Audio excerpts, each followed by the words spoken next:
Hey, what's up, everyone? This is Brad with Despite Fitness, and today's going to be a squat day.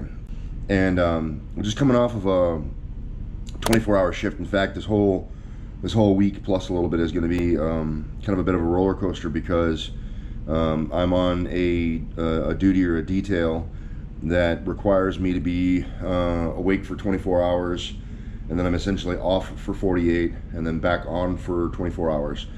And this kind of rinse repeats for I don't know, about 10 days or so. So I'll end up with 3 or 4 24-hour shifts with some time off in between. And you know, obviously that plays kind of hell on the sleep-wake cycle.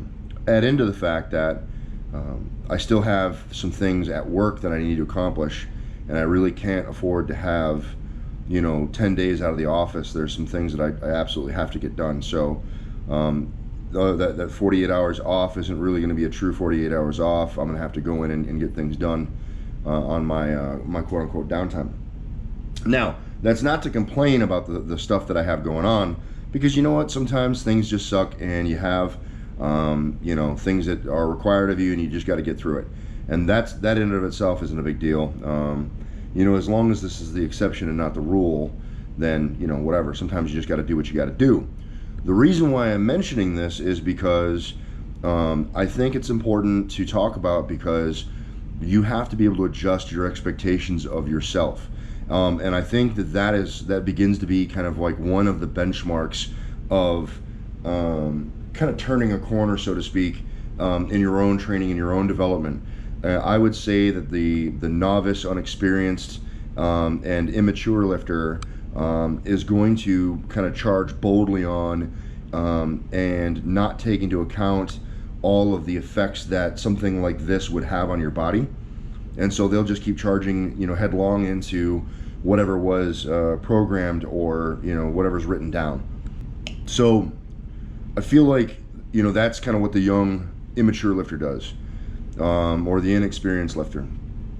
And as you become to be as you begin to be more aware of yourself, more aware of your abilities, more aware of your body, you get to a point where you start making decisions that will contradict sometimes what your plan or your you know, program lays out.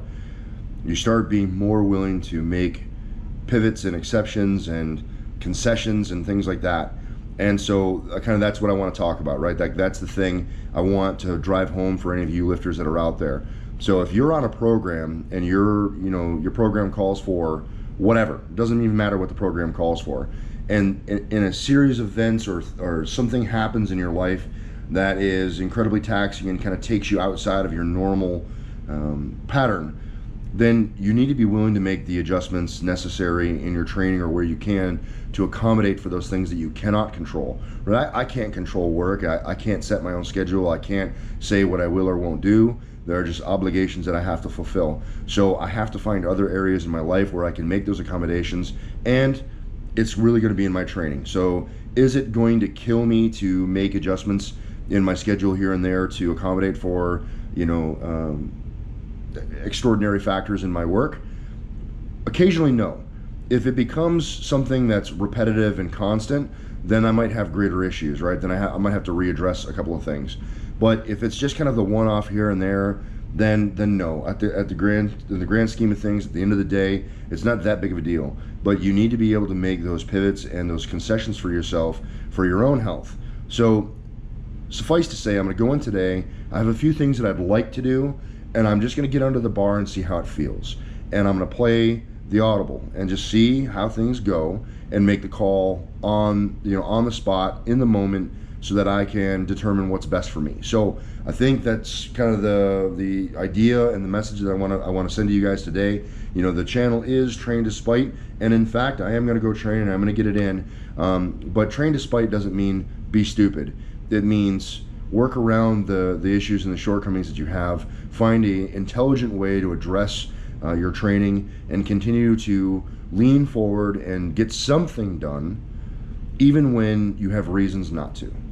And getting something done is better than doing nothing at all. So that's the message today. We're going to get ready to get packed up. I already got my pre-workout down. I'm starting to sweat because I feel it kicking in, and we're going to get after it. So here we go.